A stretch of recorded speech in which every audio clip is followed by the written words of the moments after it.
மனித மரபுக்கு மீறின சில செயல்கள் சில பேர் நடந்துடுறாங்கல்ல, அதை வந்து பேசவே கூடாதுன்னு நினைக்கிறேன். என்னால் நினச்சி பார்க்க முடியல. இப்போ நித்யா மேனனா நான் வந்து அவள் எப்படி சொல்கிறது, என் மகள் இந்த பக்கம் உட்காந்துருக்கான்னா அவளும் இந்த பக்கம் தான் உட்காந்துருப்பான்னு நினைக்கிறேன். விஷாலை நான் அப்படி தான் நடத்தினேன். என் மகள் இங்கே உட்காந்துருப்பா, விஷால் இங்கே தான் உட்காந்துருப்பான். இப்போ விஷாலோட சண்டை போட்டு வந்தங்கனால விஷால் மேலே ஒரு துளி கூட எனக்கு வந்து இல்லை.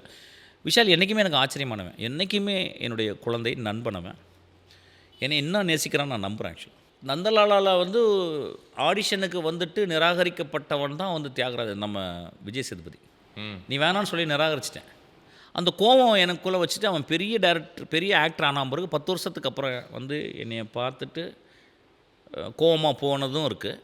ஆனால் அதே குழந்தை சைக்கோவை பார்த்துட்டு எனக்கு ரொம்ப பிடிச்சிருச்சான்னு எங்கள் ஆஃபீஸ்க்கு வந்து என்னை கட்டி பிடிச்சி முத்தம் கொடுத்து நாங்கள் 2 பேரும் அந்த இரவு ஃபுல்லாக இருந்து அதுக்கப்புறம் நாங்கள் எங்களுடைய மனதை நாங்கள் ரிப்பேர் பண்ணி நாங்கள் ரொம்ப இணைஞ்சு இன்றைக்கி ரொம்ப இணைஞ்சிருக்கோம்.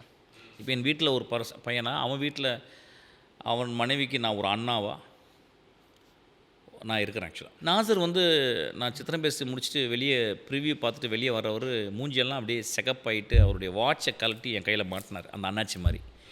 இன்றைக்கி வரைக்கும் அவங்க குடும்பத்தில் நான் ஒரு பையனாக இருக்கிறேன்.